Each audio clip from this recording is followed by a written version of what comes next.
Hai semua, apa kabarnya?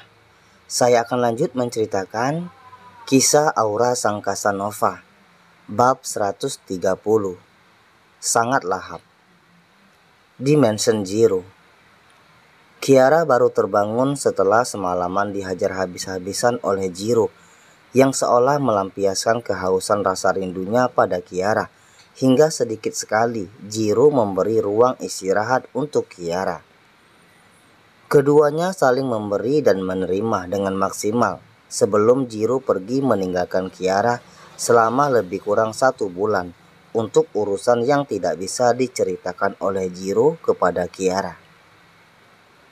"Aku pasti akan sangat merindukanmu, Jiro," lirih Kiara sambil menatap intens ke arah Jiro yang masih terlelap dengan lengan yang melingkar di perut Kiara. Tiba-tiba ponsel Kiara bergetar ketika baru saja dirinya mengaktifkannya.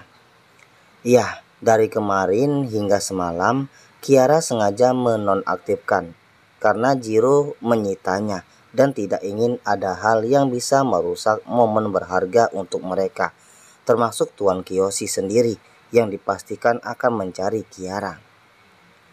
Benar saja, begitu Kiara mengaktifkannya, sudah ada banyak sekali pesan masuk dari Tuan Kiyoshi dan juga panggilan tidak terjawab yang sudah puluhan kali. Kiara nampak membuang napasnya dengan kasar ketika suara getar kembali terdengar di ponselnya, membuat Jiro terbangun juga. "Jangan sekarang, baby. Aku masih ingin bersamamu sebentar lagi," ucap Jiro yang langsung merebut ponsel dari tangan Kiara dan kembali menonaktifkannya.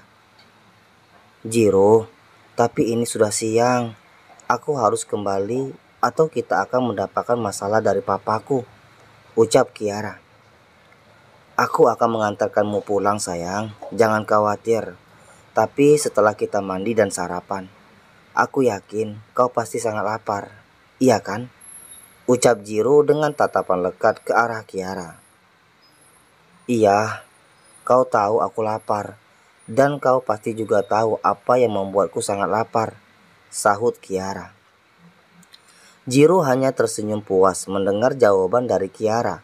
Lalu beberapa detik kemudian, Jiro langsung membuka selimut tebal yang menutupi dirinya dan juga Kiara, membuat gadis itu melebarkan matanya dengan sempurna karena kondisinya bisa terlihat nyata. "Jiro," ucap Kiara. "Kalau begitu, ayo kita mandi bersama," ucap Jiro yang langsung membuat Kiara melayang di udara, seolah badannya begitu enteng ketika kedua tangan Jiro mengangkatnya. "Jiro, aku belum bilang jika aku menyetujui maumu. Turunkan aku," protes Kiara.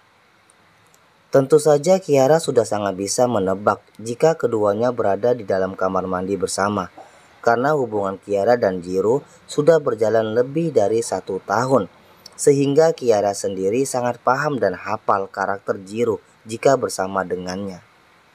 Iya, Jiro tidak akan membiarkan Kiara pergi sebelum Jiro merasa kenyang.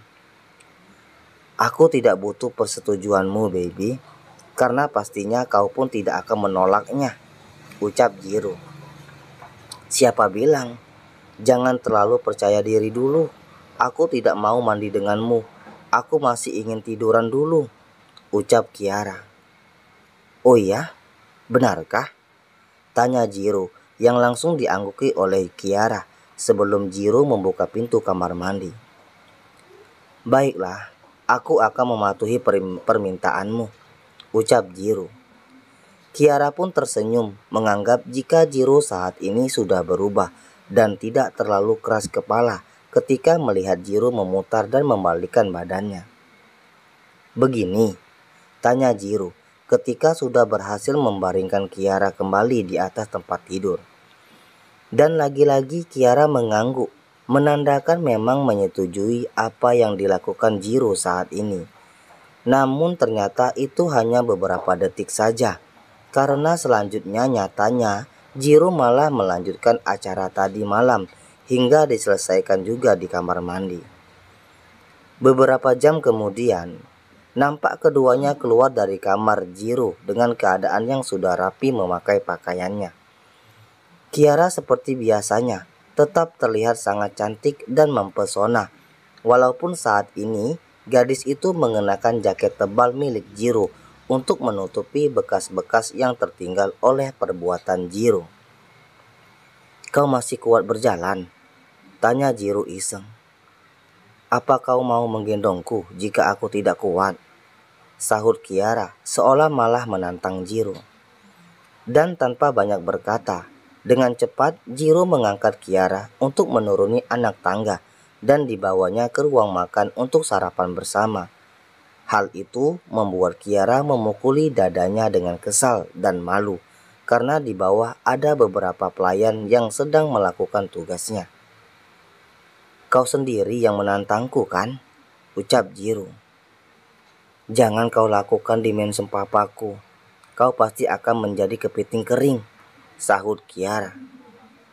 Pasti aku akan melakukannya di waktu yang sudah tepat," jawab Jiro yang langsung mendapatkan pukulan kuat dari Kiara. Namun begitu, Kiara nampak sangat bahagia walaupun perlakuan Jiro seringkali membuatnya kesal. Terlebih Kiara merasa perhatian Jiro semakin hari semakin sangat mendalam kepadanya, hingga membuat Kiara benar-benar merasa sangat nyaman kepada Jiro. "Kau masih kuat jika aku melanjutkan yang tadi, Kiara. Lihatlah, kau bahkan masih bisa berjalan," goda Jiro sembari mengambil sandwich untuk sarapan mereka. "Dan kau akan membuat jadwal keberangkatanmu tertunda sendiri. Belum lagi aku yang semakin lama tinggal di sini dan membuat papaku akan semakin murka padamu," sahut Kiara, membuat Jiro terkekeh gemas mendengar jawaban Kiara yang nampak datar.